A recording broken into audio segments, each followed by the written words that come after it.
Olá, no programa de hoje nós vamos falar sobre tratamentos para a obesidade. Pesquisas apontam que mais da metade da população brasileira está com sobrepeso ou obesa. A doença já é considerada uma epidemia.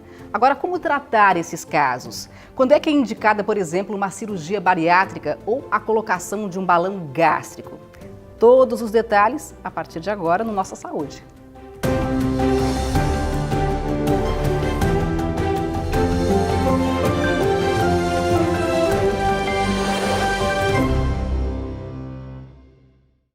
E para falar então sobre os tratamentos para a obesidade, nós recebemos aqui no estúdio o Dr. Silvio Faiber Filho, cirurgião do aparelho digestivo e endoscopista. Doutor, muito prazer em recebê-lo aqui no estúdio. É um prazer todo meu poder falar um pouco sobre o dia a dia de um assunto tão importante, é muito bom.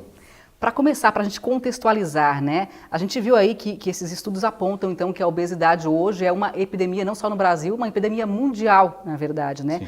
O que explica um número tão alto de pessoas com sobrepeso e obesas? Rafaela, a gente não tem uma explicação formal.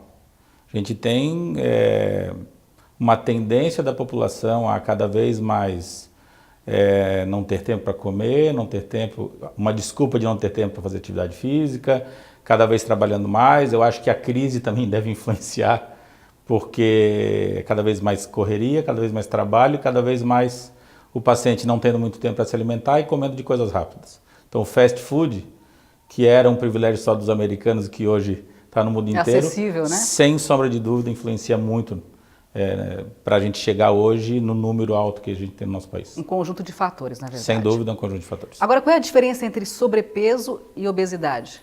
Vamos lá. Rafaela, assim, existe uma tabela, que é uma tabela que a gente se baseia para avaliar esses pacientes, tanto para fazer diagnóstico, quanto para definir o melhor tratamento. Então, assim, a gente calcula, existe um cálculo dividindo o peso pela altura do paciente ao quadrado, e esse cálculo a gente tem o que a gente chama de índice de massa corporal. Então, a gente se baseia sempre no índice de massa corporal. O que a gente considera normal é o paciente que tem um índice de massa corporal entre 20 e 25. Isso é peso normal. Se tu for usar aquelas tabelas que a gente tem, sabe, da infância, de mulher, de altura tal e peso tal, tu vai ver que essa tabela nunca tem aquele número, é sempre um pouco mais. Eu não estou falando de estética, eu estou falando de saúde. Então, assim, entre 20 e 25 seria peso normal. Numa classificação antiga, que é o que eu gosto de usar, então 20 a 25 peso normal, 25 a 30 seria considerado sobrepeso e acima de 30 obesidade, sendo que acima de 40 são os pacientes obesos mórbidos, que são os pacientes que têm risco de vida por causa da obesidade.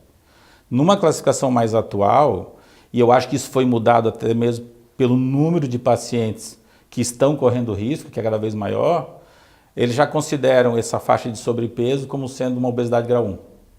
Então, o que a gente considerava de sobrepeso no passado, que são esses pacientes entre 25 e 30, hoje eu já considero obesidade grau 1, de 30 a 42, acima de 43.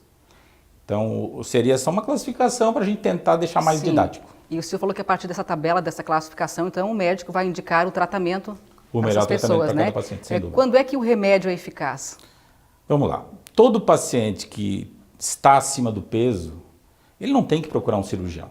Ele tem que procurar um clínico, um endocrinologista, uma nutricionista habilitada, para que ele consiga, através de um tratamento clínico, perder o excesso de peso e chegar no que a gente considera o que seria o normal dele. A cirurgia seria a última alternativa. Sem dúvida, sem sombra de dúvida. Então, assim, o paciente procurou o seu clínico, ele procurou o seu endocrinologista, ele fez o tratamento que o endocrinologista julgou o melhor, ou com uma atividade física, ou com restrição de caloria, ou com medicamentos, e ele não teve um resultado. Então o paciente não está contente com o tratamento, o paciente está completamente descontente, ele está frustrado, ele cada vez faz menos atividade física porque ele não se gosta, e aí sim, muitas vezes esse paciente nos procura, ou o próprio endocrinologista nos encaminha esse paciente. Então, quando esse paciente nos procura, a primeira coisa que eu falo para todos os meus pacientes, eu não sou endocrinologista. Eu tenho aqui 3 opções de tratamento e a gente vai ver se tu se encaixa numa delas. E assim, eu vou te dizer que hoje eu devo atender aí diariamente em torno de 5 a 10 pacientes que me procuram para fazer tratamento que eu não vejo um tratamento para oferecer, porque ele não tem indicação e o paciente quer. E chega ao cúmulo em algumas situações, diz assim, Silvio, eu te conheço, eu sei o teu trabalho, eu conheço fulano e beltrano que já operaram, eu sei que tu não vais querer me operar porque eu não tenho peso suficiente, mas se tu não me operar eu vou achar alguém que opera. Fica à vontade. As pessoas se colocando em risco. Exatamente. Né? Agora, falando dessas pessoas que realmente precisam, têm indicação para uma cirurgia, e a gente vê aí que a cirurgia bariátrica é hoje um dos tratamentos mais eficazes para perda de pesos, né? É a famosa redução de estômago, popularmente conhecida como redução de estômago, né? Em que casos, para que casos essa cirurgia é indicada e como é que funciona? Vamos lá, Rafaela, assim, essa palavra redução de estômago popularizou esse termo, Sim. que não é um termo correto. Então, assim, a cirurgia bariátrica tem hoje alguns procedimentos que são reconhecidos. Então, nós hoje só fazemos procedimentos reconhecidos. Existem certas cirurgias que determinado cirurgião achou que aquilo lá era bom fazer e isso tem sido feito. Se isso não é reconhecido, eu não faço. Então, assim, tem reconhecimento técnico, tem um trabalho científico sério que mostra que esse é um tratamento adequado, eu vou fazer. Senão, eu não vou. E temos vários exemplos hoje na TV e pessoas influentes e conhecidas que fizeram procedimentos que não são reconhecidos e acabaram não tendo o resultado que deveriam ter.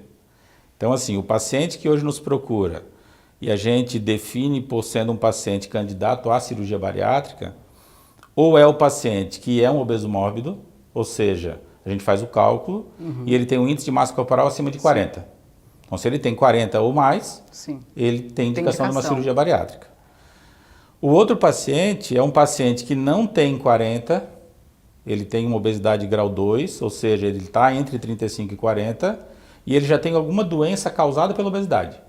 Ou ele é hipertenso, ou ele tem diabetes, ou ele tem artrose de joelho e tornozelo, ou ele tem apneia do sono, ou ele tem depressão, hoje já é considerado como uma depressão, uma comorbidade. Nesse caso também então há a indicação bariátrica. Também tem indicação da cirurgia bariátrica. E aí, de acordo com o perfil do paciente, a idade do paciente, o hábito alimentar do paciente, eu defino qual é a cirurgia melhor para ele. Porque hoje, para o leigo, é redução de estômago. Para mim, eu preciso avaliar e definir, não, esse paciente, a melhor técnica cirúrgica é essa. Sim. Então, hoje, as técnicas cirúrgicas melhoraram muito, avançaram muito, o índice de complicação é extremamente pequeno, completamente diferente do que era no passado. Então, hoje é muito difícil o paciente fazer uma cirurgia bariátrica com uma indicação e ter um problema grave, é muito raro, muito difícil, e por isso que a procura é cada vez maior. E como é que funciona na prática essa cirurgia bariátrica, só para as pessoas entenderem um pouco? O que retira, o que diminui? Lá. Assim, na realidade, Rafaela, basicamente tem duas cirurgias que faz assim 90% das indicações. Uma cirurgia eu diminuo exclusivamente o tamanho do estômago, e uma segunda cirurgia eu diminuo o tamanho do estômago e junto uma parte do intestino delgado.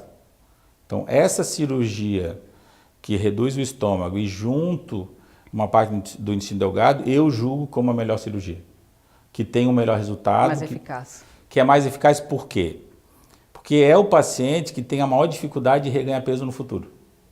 Então, esse paciente, tu ouve muito assim, Silvio, fulano operou e reganhou todo o peso. Em média, quantas pessoas retornam com peso antigo? Tem uma estatística? Tu disse que reganharam depois da cirurgia? Isso. Vamos lá. Essa cirurgia, onde a gente tem uma técnica mista, eu mexo no estômago e eu mexo no intestino, essa cirurgia tem um índice de reganho de peso no futuro em torno de 20%. Porém, assim, eu não tenho paciente que tenha reganhado peso todo novamente com essa técnica. E hoje eu já tenho, através de endoscopia, como fazer o paciente perder o peso que reganhou na cirurgia. Sim. Então, no passado, se o paciente reganhasse peso, eu pensaria assim, poxa, é tanto peso assim que me convence a reoperar? Eu nunca tive esse paciente que eu precisei. Por quê? Porque aquele paciente que reganha em média de 10% do peso que ele estabilizou, então vamos lá, o paciente tinha 140 quilos, ele perdeu entre 30 e 40, que é o que perde, ele estabilizou nos seus 90, 100 quilos. E depois de 3 anos da cirurgia, o 90 virou 110, ou virou 105. Esse paciente me convence que vale a pena fazer um procedimento para ele perder o que ele reganhou. É um procedimento de 10 minutos por endoscopia. Ou seja, uma coisa simples, uma coisa fácil e que eu controlo esse paciente. Ah, mas Silvio, tu faz isso e ele perde. Esse problema que tu resolveu na endoscopia não pode voltar? Se voltar, eu faço novamente. Agora, doutor, a questão de fazer a cirurgia também envolve uma mudança de hábitos depois que você faz a cirurgia, né? Sem e aí sombra. entra o papel de uma equipe multidisciplinar e aí temos uma psicóloga, né? Vamos fazer só uma pausa, que a gente tem uma reportagem aqui. A nossa repórter, a Michele Todescato, ela foi conversar com uma psicóloga e também com uma paciente que fez a cirurgia bariátrica, conseguiu emagrecer aí mais de 40 quilos, está se sentindo, obviamente, muito melhor, muito bem, saudável. Então, mas ela teve que passar por dificuldades, não foi fácil não. Ela conta toda essa experiência para a gente, como é que ela mudou hábitos, isso é fundamental. Vamos assistir então na reportagem? Quem vê a Silvana assim, sorrindo, nem imagina a luta que ela passou há alguns anos. Ela pesava 97 quilos. O sobrepeso iniciou quando ela descobriu que o marido estava doente. Por 1 ano e 2 meses, ela acompanhou o tratamento do esposo, que não resistiu e faleceu de leucemia. Nesse período, ela engordou 33 quilos.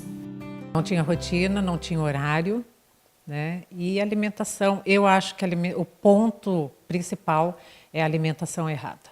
O emocional, eu acho que comanda, né? E ansiedade, enfim, né? Eu acho que juntou tudo isso e ocasionou nos meus 33 quilos a mais. Era preciso retomar a vida. Buscou ajuda profissional e decidiu fazer a bariátrica para conquistar o resultado que desejava. Os 43 quilos a menos pós-bariátrica trouxeram mais saúde e também autoestima. Mas ela destaca que é preciso estar consciente da escolha, dos riscos e benefícios e que boa parte do sucesso da cirurgia depende do paciente. Tem que ter a consciência que tu não vai conseguir comer o que tu comia antes e que a tua alimentação vai mudar, né? Esse é um ponto bem importante, eu acho, porque se tu não muda, tu vai voltar a engordar. Talvez não engorde o tanto que tu era, mas tu vai voltar a engordar. Então, se tu quer manter, né, o que a cirurgia te proporcionou, tu tens que te cuidar. Essa mudança de hábitos é bastante reforçada pela equipe multidisciplinar que acompanha pacientes candidatos à cirurgia bariátrica. A psicóloga Cíntia Salum conta que a avaliação é detalhada e resgata todo o histórico de vida do paciente. O paciente sempre chega assim meio desconfiado, né? Avaliação psicológica, o que será que ela vai descobrir de mim, sabe?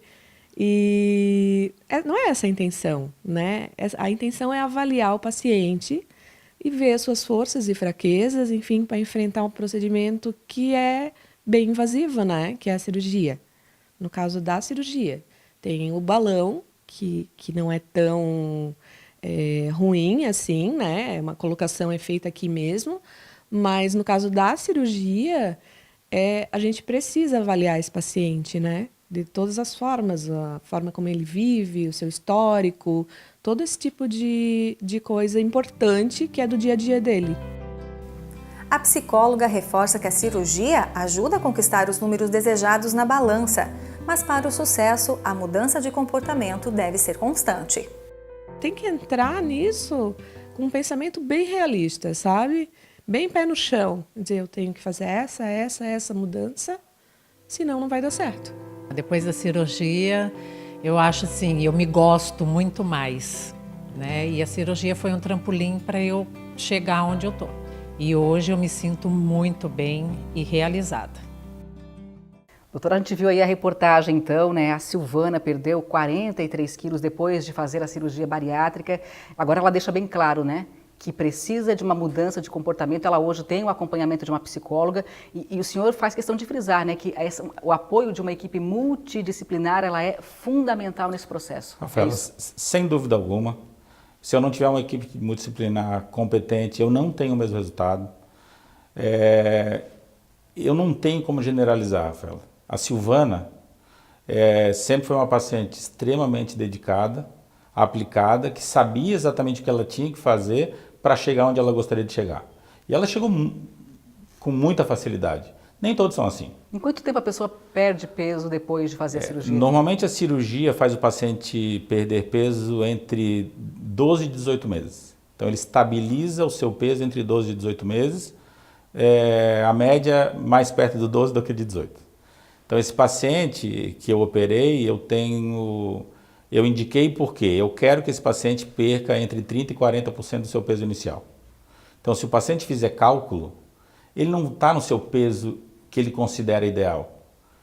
Mais uma vez eu volto a frisar, o objetivo da cirurgia é dar saúde. O objetivo da cirurgia é tirar o risco de um excesso de peso que está botando em risco a vida dele. Então eu não quero eu não tenho fundo estético no meu resultado. Apesar de saber que a imensa maioria das mulheres jovens que me procuram para operar, elas botam na frente a estética. Buscam isso. Sem sombra de dúvida. E é uma briga. Eu explicando para elas que eu quero saúde e elas não dando valor para isso. Preocupadas apenas com a aparência. Exatamente. Então, assim, a cirurgia é realmente uma cirurgia muito mais simples do que era. É uma cirurgia que dura em torno de 1 hora, o paciente fica internado 1 dia, ele tem uma dieta rigorosa durante os primeiros 30 dias e a partir do 30º dia, ele come o que ele tiver vontade de comer. No início, obviamente, com dificuldade, tem toda uma adaptação, mas a longo prazo, ele come o que ele quer comer, com a grande diferença que a fome é muito menor e a sensação de saciedade é com muito menos comida, que é um sonho para qualquer um que está acima do peso, que é perder peso. Então, assim, os pacientes têm uma ideia muito errada da cirurgia por exemplos ruins, que eles só ficam com exemplo ruim, o bom eles não dão muita bola, né?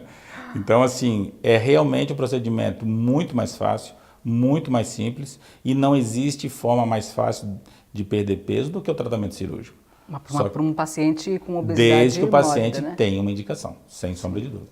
Porque aí o senhor tem uma estatística que mostra que as pessoas que têm obesidade mórbida e não fazem uma cirurgia e tentam outros tratamentos, poucas conseguem manter um peso. É muito difícil conseguir. Então, paciente com um índice de massa corporal de 40 ou mais, ou seja, obeso mórbido, que resolve perder peso sem cirurgia, de qualquer outra forma que não cirúrgica, menos de 5% consegue se manter magro por mais de 2 anos. Alguns conseguem emagrecer muito bem, mas antes de 2 anos reganham o peso novamente, sem dúvida. E são tratamentos caros? A cirurgia bariátrica é um tratamento caro? Dos tratamentos que a gente tem hoje disponível para ajudar esse paciente, a cirurgia é claro que é um tratamento caro, porém é um tratamento que hoje o convênio de saúde autoriza e ele absorve esse custo. Então a imensa maioria dos pacientes que nos procuram tem um convênio que autoriza o procedimento e ele consegue fazer por isso. Riscos dessa cirurgia? Rafaela, o grande risco desse procedimento é abrir algum ponto do que foi cortado ou do estômago ou do intestino. Então todos esses cortes são feitos com material importado, com grampos de titânio, com o que a gente chama de grampeador endoscópico, que é um material descartável, mas que nos dá muita segurança. Mesmo fazendo uma técnica correta, com material adequado, com o paciente nos colaborando, em torno de 0,3% dos pacientes fazem uma complicação de abrir algum ponto e ter uma infecção grave que bota em risco a vida dele. Então, assim, de cada 1.000, 3. É um índice bem baixo, sem sombra de dúvida. Doutora, a gente vai fazer uma pausa agora e nós voltamos na sequência para falar sobre outro tratamento, né, para a obesidade, esse menos invasivo, que é a chamada colocação de balão intragástrico. A gente faz então uma breve pausa e volta na sequência com muito mais informações para você.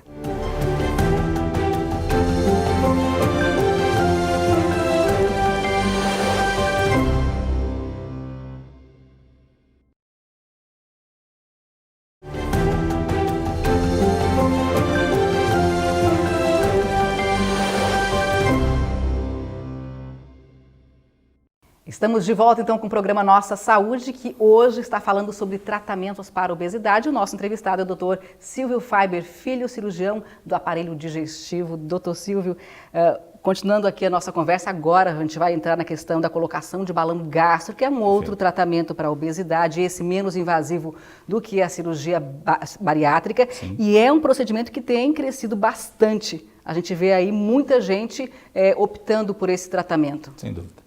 Bom, Rafael, a colocação do balão intragástrico é um procedimento que os pacientes gostam muito porque eles não veem o risco que teria inerente ao procedimento cirúrgico. Então, qual é o paciente que teria uma indicação de colocar um balão intragástrico?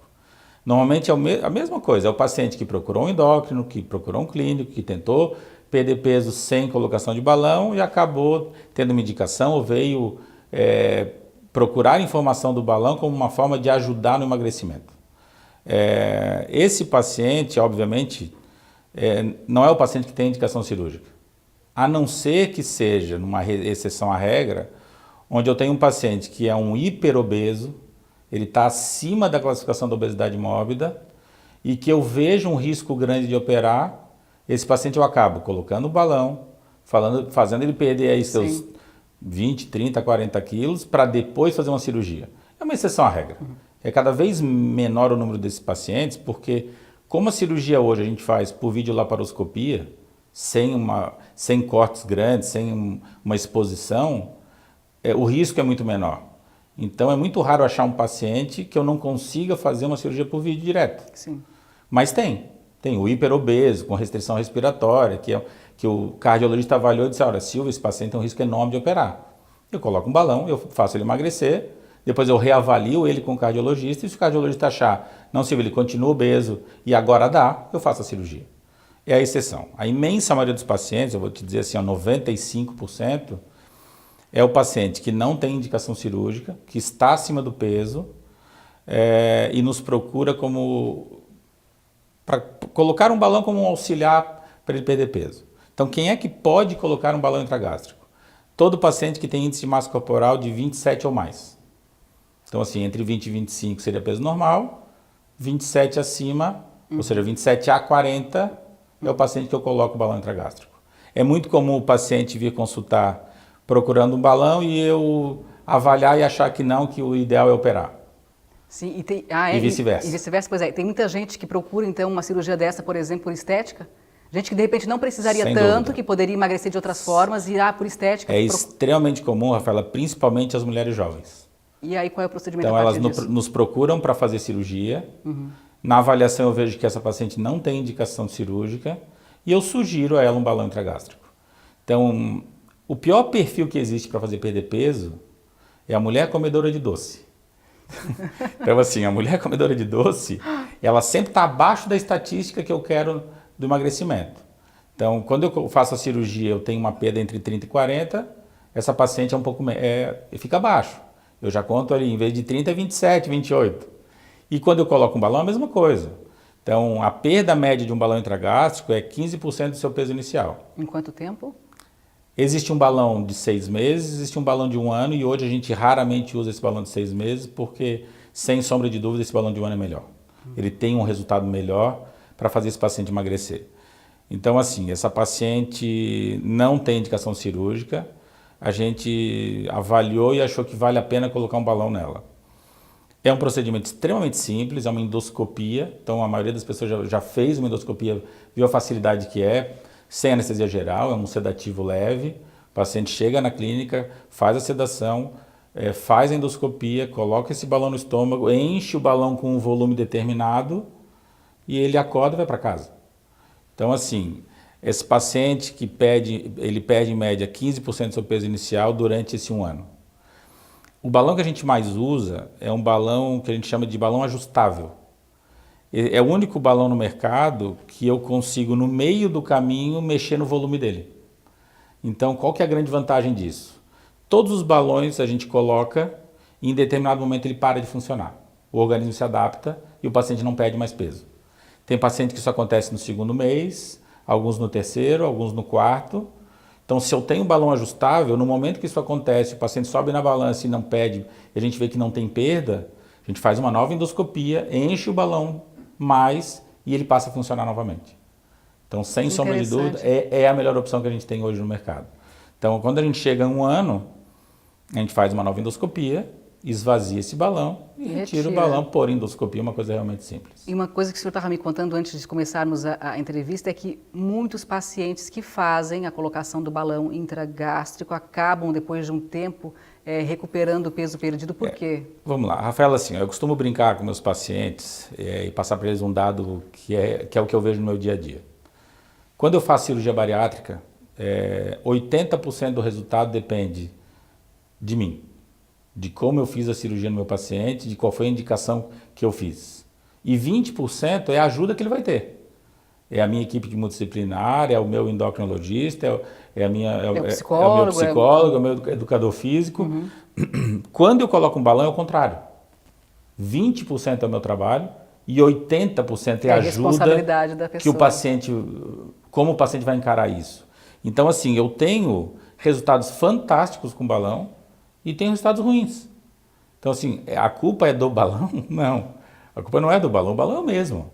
Então, assim, esse paciente, ele precisa de uma equipe, ele precisa mensalmente vir me ver, ele precisa mensalmente conversar com a minha nutricionista para ela avaliar como que está o número de calorias que ele está ingerindo, como que está o número de calorias que ele vem queimando com a atividade física. Isso é fundamental.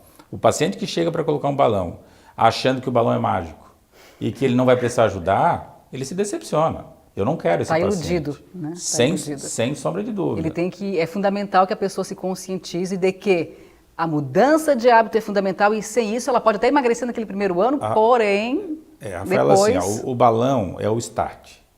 O balão é assim, o melhor perfil é aquele paciente que está um pouco acima do peso, que não tem indicação cirúrgica, que não está conseguindo o ânimo para fazer uma atividade física, e aí ele coloca o balão, ele já vê resultado desde o início, e isso empolga ele começa a fazer atividade física e ele começa a seguir mais ou menos a orientação da nossa equipe. Quando a gente coloca um balão, os 3 primeiros dias em média, em torno de mais ou menos 72 horas, são muito chatos. Porque esse balão é como se fosse um corpo estranho. É incômodo? É um corpo estranho. Então o teu organismo quer tirar o corpo estranho dali. Então assim, esse paciente tem náusea, esse paciente tem cólica, esse paciente muitas vezes tem vômito, por causa de um corpo estranho. Então o que eu faço? Eu vejo todos os meus pacientes com 24 horas e com 48 horas. Então o paciente coloca, vai para casa, ele é muito bem orientado do que ele pode ingerir nesse primeiro dia, e com 24 horas ele volta sempre reclamando. Pô, Silvio, eu estou com cólica, eu estou com náusea, e é isso, ele sabe que vai ser assim. Sim, já foi então orientado. Ele está indo para casa com medicamentos que não funcionam adequadamente nesse primeiro dia. Então ele vai para a clínica, a gente faz medicamento, a gente hidrata o paciente, a gente tira a dor, a gente tira a náusea, ele sai super bem. Com 48 horas ele volta. E aí, precisa remédio ou não precisa? Alguns precisam, a gente faz, os que não precisam a gente não faz. Existe uma média, Rafael, em torno de 3 a 5% de pacientes que colocam balão que não se adaptam ao balão. Que essas 72 horas persistem por 4, por 5, por 7 dias. Esse paciente, quando ele chega no 7º dia, ele não suporta mais. Aí tem que tirar e não tem jeito. Ele chega no Silvio, eu não aguento mais, isso está me doendo, eu estou vomitando, eu não paro de vomitar, tira esse negócio daqui, pelo amor de Deus. Eu tento contornar, vamos internar, o paciente não quer saber, ele quer tirar. Uhum. O balão ajustável eu não tenho isso. Porque se ele fica assim, eu faço uma endoscopia, eu esvazio o balão um pouco e resolvo o problema. Menos desconfortável. Então, se eu uso um balão que não é ajustável, eu corro o risco de ter que tirar. Sim. E é muito ruim, porque o paciente passa a duvidar de mim, passa a duvidar da minha índole. Poxa, mas não aconteceu nada que o Silvio me falou. Então, assim, até por esse aspecto, eu me sinto muito mais confortável em usar um balão que seja ajustável, porque eu não corro esse risco. Claro. Esvaziei, acabou o problema, eu vejo como ele vai indo com o emagrecimento. Esse paciente normalmente não tem um emagrecimento persistente, porque eu não deixei o volume que eu queria. Uhum. Então, esse paciente eu normalmente faço um novo ajuste precoce. Então, eu vou lá e encho novamente. Ele morre de medo, porque, poxa, mas eu não vou ficar ruim novamente. Não vai, porque o organismo já se adaptou e não tem mais essa reação de um possível corpo estranho que está no estômago. Esse paciente, Rafaela, todos os balões que a gente coloca, eles estão cheios com um soro, junto com azul de metileno, por quê? Se esse balão vaza, o paciente urina verde. Seria o azul de metileno misturado com o amarelo de xixi, fica verde. Sim. Esse paciente eu tenho que tirar o balão. É a indicação para isso. O risco de um balão é esse balão esvaziar, eu não perceber e ele migrar para o intestino e eu não conseguir mais tirar. Então, assim, esse paciente, se acontece isso, ele corre o risco de eu ter que fazer uma cirurgia para tirar um balão que migrou para o intestino. Sim. Então, regra, paciente que colocou balão, ele tem que olhar a cor da urina durante um ano. Doutor, então, a gente agradece, infelizmente o nosso tempo vai terminando, a gente teria conversa para mais Sem dúvida. horas é um assunto aqui, bom. né? Mas eu acho que já ficou aí a mensagem para as pessoas até, para encerrar, né? Que nenhum tratamento é milagroso, né? Sem dúvida. Depende muito do esforço e também da mudança de hábitos. Sem isso, dúvida, sem dúvida. Muito obrigada pela participação aqui no Nossa Saúde. Eu que agradeço. Foi muito bom. Vamos encerrando então, agradecendo a sua participação e te esperando na próxima.